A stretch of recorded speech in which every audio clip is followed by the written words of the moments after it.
ओम श्री वेंकटेश्वराय नमः। आज के वीडियो में कल रिलीज होने वाले श्रीवारी सेवा दिसंबर महीने के लिए, साथ ही वैकुंठ एकादशी के लिए भी श्रीवारी सेवा को कल ही रिलीज किया जा रहा है, यानी 5 तारीख को रिलीज किया जा रहा है। उसके बारे में सारे डिटेल्स इस वीडियो में आप तक पहुंचाने की कोशिश करेंगे, तो अंत तक बने रहें। और अगर आपको ये वीडियो अच्छा लगे तो लाइक, शेयर एंड सब्सक्राइब जरूर करें। जिन भक्तों को नहीं पता उन्हें बता दें कि श्रीवारी सेवा दर्शन टिकट नहीं है, ये वॉलेंट्री सेवा है, यानी बिल्कुल फ्री सेवा है। जो आप यानी जो लोग बुकिंग कराते हैं वे तिरुमला या तिरुपति जाकर मंदिर के पास में कुछ सेवाओं को बिना कोई पैसा लिए भगवान के ऊपर श्रद्धा के साथ भक्तों को मदद करते हैं। उन्हें बहुत सारी सर्विसेज देते हैं, जैसे क्यू लाइंस को मैनेज करना, अन्न प्रसादम केंद्र में काम करना, गौशाला में काम करना, वेजिटेबल कटिंग्स, फ्लावर्स को चुनना। इस तरह की कुछ चीजें हैं जो श्रीवारी सेवक करते हैं, भगवान के ऊपर श्रद्धा की वजह से करते हैं, क्योंकि मानव सेवा ही माधव सेवा माना जाता है। तो कुछ श्रीवारी सेवा जनरल होता है, यानी दोनों लेडीज एंड जेंट्स करते हैं। कुछ सेवाएं स्पेसिफिक होती है, यानी ओनली लेडीज के लिए होती हैं या ओनली जेंट्स के लिए होती हैं। तो अलग अलग कैटेगरीज होते हैं इसमें। तो कुछ कैटेगरीज को कल रिलीज किया जा रहा है दिसंबर महीने के लिए सुबह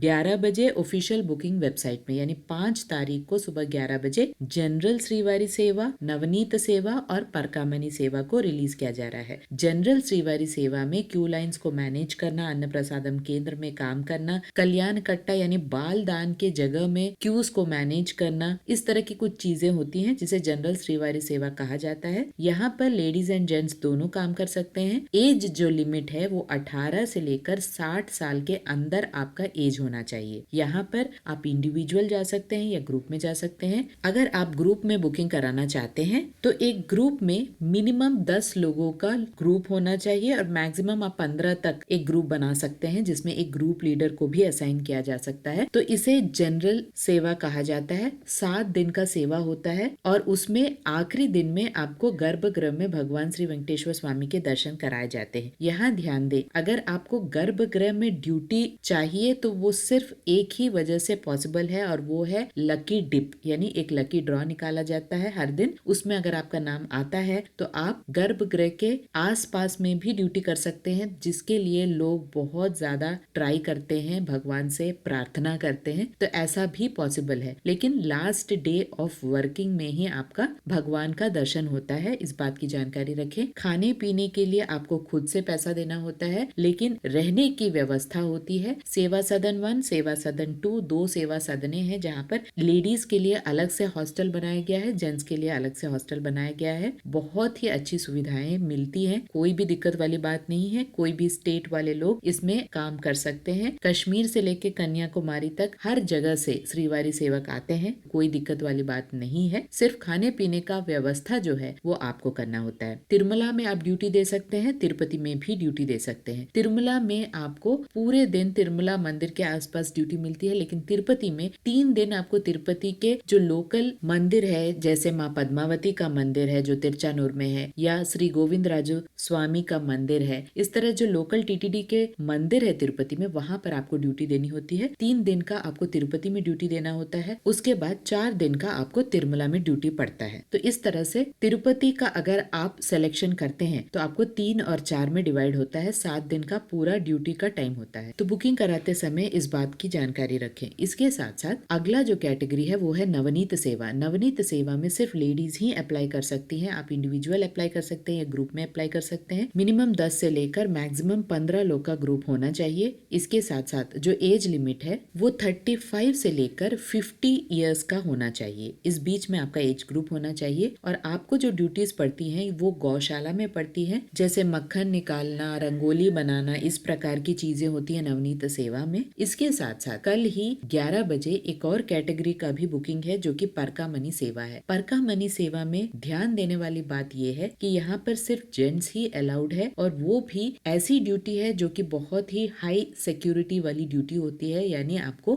भगवान श्री वेंकटेश्वर स्वामी के जो हुंडी में पैसा आता है उसका जो काउंटिंग का प्रोसेस होता है उसे परकामणि सेवा कहा जाता है। तो यहाँ पर ज्यादातर 4 दिन का सेवा आपको दिया जाता है। और यहाँ पर भी अलग अलग कैटेगरीज हैं। जो यूजुअल एम्प्लॉइज का जो कैटेगरी है, जो मेन लोग होते हैं जो काउंटिंग करते हैं, उनका जो स्पेसिफिकेशन है वो ये होना चाहिए कि आप सेंट्रल या स्टेट द्वारा कोई भी भी रेनाउंड इंस्टीट्यूट में काम करना चाहिए आपको, या आप रिटायर्ड व्यक्ति भी हो सकते हैं, लेकिन आप एम्प्लॉय एक रेनाउंड इंस्टीट्यूट से होना चाहिए। आपका एक चेकिंग प्रोसेस भी होता है, उसके बाद ही आपका सिलेक्शन भी होता है। तो एज लिमिट जो है वो 35 ईयर्स से लेकर 50 ईयर्स के बीच में होना चाहिए। और जो जनरल परकामनी सेवक होते हैं उन्हें कोई भी स्पेसिफिकेशन की जरूरत नहीं होती है। 10th क्लास भी अगर आप पास्ड हैं तो भी कोई प्रॉब्लम नहीं है, लेकिन आपका जो एज लिमिट होना चाहिए वो 25 ईयर्स से लेकर 60 ईयर्स होना चाहिए। ये हाल में ही इंट्रोड्यूस किया गया है। इन्हें छोटे छोटे काम दिए जाते हैं, बहुत इंपॉर्टेंट काम नहीं दिए जाते हैं, जैसे कि काउंटिंग वगैरह। तो यहाँ पर